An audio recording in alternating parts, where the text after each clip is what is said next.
दोस्तों भोजपुरी के training star Khesari Lal Yadav के सन ऑफ बिहार का फर्स्ट लुक देखते ही भोजपुरी से लेकर साउथ इंडस्ट्री और बॉलीवुड इंडस्ट्री में मच चुका है बवाल। इसे देखकर बॉलीवुड के भाईजान यानी कि सलमान खान ने कही ऐसी बात जिसे सुनकर आप भी हो जाएंगे हैरान। तो दोस्तों क्या है, खबर की पूरी जानकारी जानेंगे इसी वीडियो में। इससे पहले अगर आप हमारे चैनल पर नए हो तो वीडियो को लाइक शेयर करके चैनल को सब्सक्राइब जरूर कर दीजिएगा। दोस्तों चलते हैं खबर की ओर।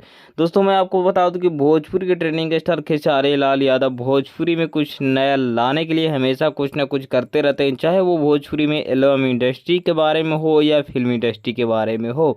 दोस्तों भोजपुरी के ट्रेंडिंग स्टार खेसारी लाल यादव कुछ ना कुछ नए फिल्में लाते रहते हैं, जैसे कि संघर्ष 2 जैसे ही इसका ट्रेलर रिलीज हुआ था वो भी काफ़ी ज़्यादा सुर्खियों में था और काफ़ी ज़्यादा पूरे बॉलीवुड से लेकर साउथ इंडस्ट्री तक इसका चर्चा किया गया था।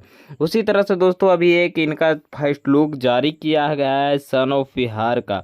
जी हाँ दोस्तों, सन ऑफ बिहार एक मूवी इनका आने वाला है जिसका कि फर्स्ट लुक जारी कर दिया गया है। और इस लुक में भाई साहब मतलब ट्रेंडिंग स्टार खेसारी लाल यादव को अगर देखते हैं तो काफ़ी ज़्यादा वाकई में बवाल लग रहे हैं, क्योंकि दोस्तों इसमें काफ़ी ज़्यादा नए अंदाज में लॉयर के रूप में यानी कि वकील के रूप में नज़र आ रहे हैं। और ये जो स्टोरी होने वाली है शायद हमारे बिहार के हक के बारे में, हमारी शिक्षा के बारे में इसमें बताई जाएगी या कुछ उससे भी बढ़िया स्टोरी हो सकता है। बाकी आप लोगों को इस फिल्म के लिए कितना इंतजार है कमेंट में ज़रूर बताइएगा। और खेसारी लाल यादव को